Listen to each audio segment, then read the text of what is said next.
Ayon sa Okta Research Survey na isinagawa noong March 19 to 25 na ngayong taon, nangunguna pa rin si Vice President Sara Duterte laban kay Naga City Mayor Leni Robredo sa isang head-to-head presidential scenario na may 46% kumpara sa 35%. Gayunman, napansin na lumiit na lamang daw yung lamang ni VP Sara compared sa mga nakaraang survey na nagpapakitang mas nagiging dikit yung laban.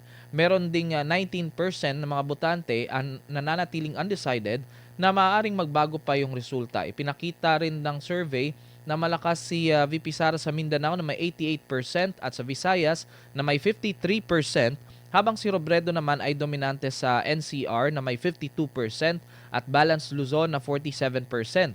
Naunguna rin si Vice President Sara sa iba't ibang socio-economic classes, lalo na sa Class E. Ayon sa Okta, nananatiling bukas ang laban dahil sa malaking bilang ng undecided voters at posibleng pagbabago sa kampanya, alyansa at pambansang sitwasyon. Ano po ang masasabi ninyo dito, Attorney Sal? Well, given the fact na si Naga City Mayor Leni Robredo ay nagpahayag na hindi na siya tatakbo sa national post sa 2028. Maaaring gaya ng sinabi ko, di ba? Mm. Yung aking, ano ba Carlo, yung aking salitang yon sa interview ko sa isang istasyon. Nung huli kong makita last week, nagkaroon ng 1.1 million views. Kung sinabi ko, hindi natatakbo yan. Ayaw niya na masaktan ulit. Natalo na siya eh. At saka alam niyang malakas si Daisara at mananalo. Pero, dahil dyan sa survey na yan, aba, baka mahikayat. Uy, pwede pala.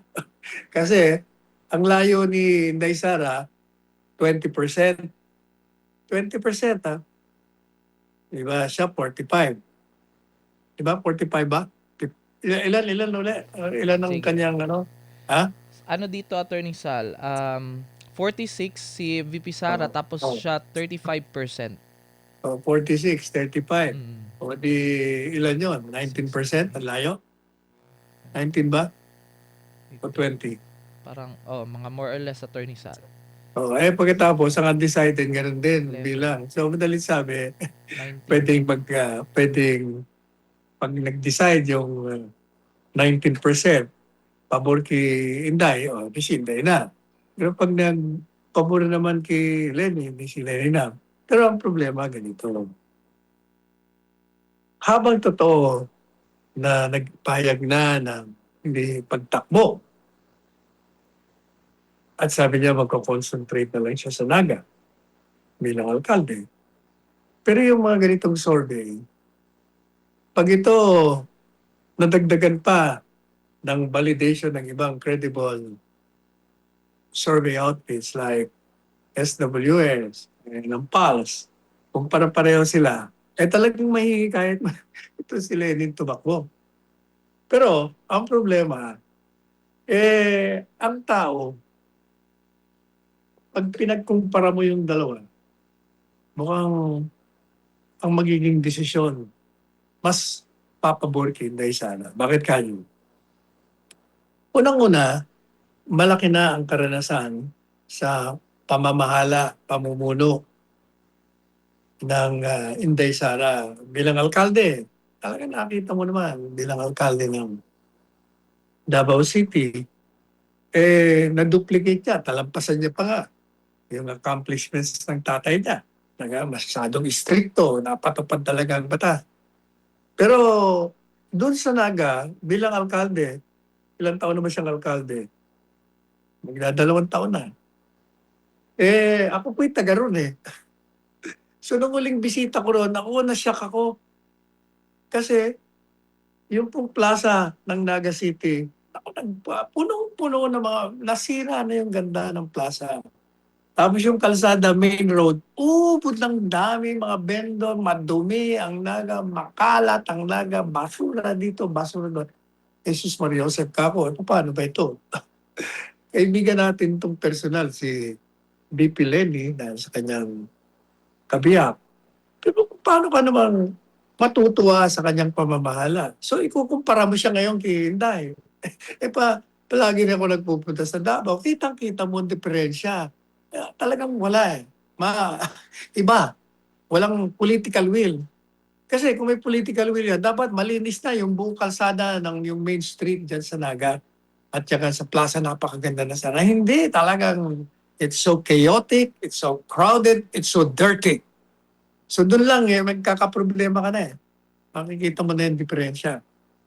Pangalawa, pareho sila naging cabinet member. Ito si Inday Sara, matagumpay na naging Secretary of Education. Talagang pinatupad niya. O ito naman si VP Lenny, nung kasama namin sa kabinete, hindi po ba, nandun siya sa loob pero binibira niya administrasyon kaya natanggal siya. Tapos kinuha na naman siya uli, bulilyaso na naman. Kaya makikita niyo talagang malayo.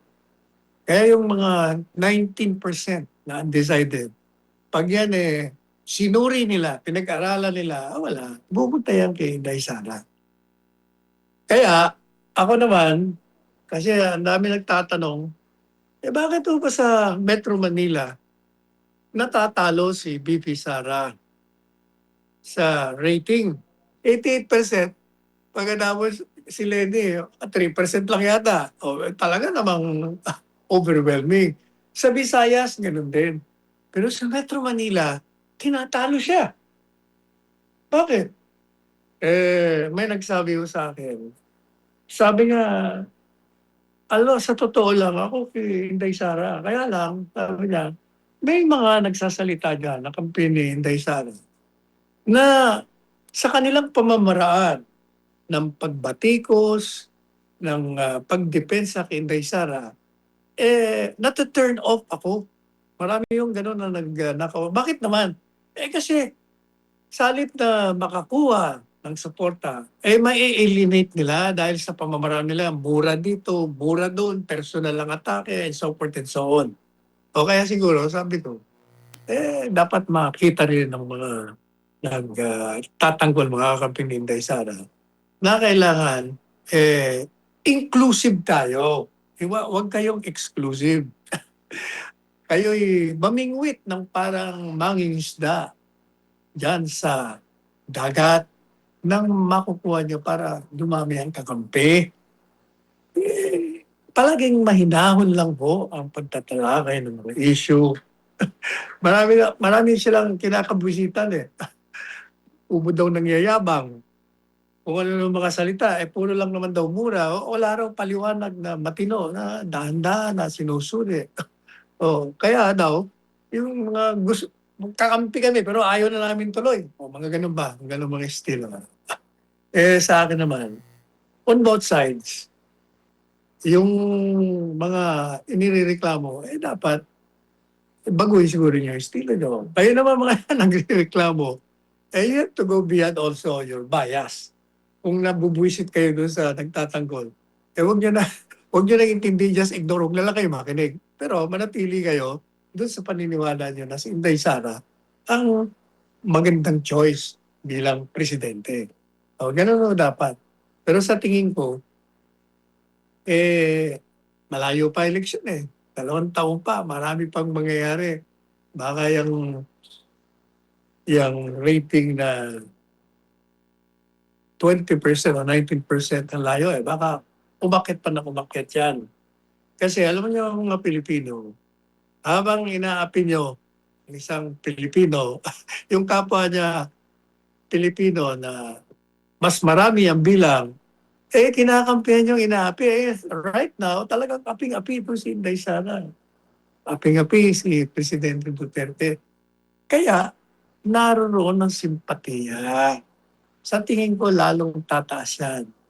Pag dinudurog nyo ang mag-amang Duterte, lalong aakyat ang kanilang suporta at simpatiya. Pero kung gusto niya naman na talagang mapadali at matuloy na ang inyong pagbagsak, di ituloy niyo yung ginagawa ninyo.